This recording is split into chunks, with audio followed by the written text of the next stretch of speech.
কিছু কিছু লোককে পয়সা ধার দেওয়ার পর লোকটা এমন বাহানা করে যে কোনো বলার নাই। যখনই বলা হয় দাদা আমার পয়সাটা, আরে ভাই বলিস না, তোর বৌদির যে শরীর খারাপ, প্রচণ্ড পয়সা খরচা হয়ে গেল। আবার যখন রাস্তায় দেখা হয় পয়সাটা খোঁজা হয়, আরে ভাই বলিস না, আমার বেটাটার যে জ্বর, আর বলিস না, জ্বরটা ঠিকই হচ্ছে নাই। আবার যখন রাস্তায় দেখা হয়, দাদা কেমন আছো, আরে ভাই ও হো হো বলিস না, কিছুদিন আগে আমার শ্বশুর মারা গেল, সব টাকা শ্বশুর ঘরে খরচা হয়ে গেল।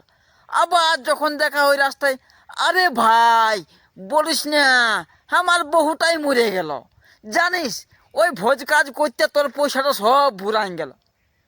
যেমন আমি মাঠে 1 লাখ টাকা ধার পাই, আমার টাকাটা দিবার সময়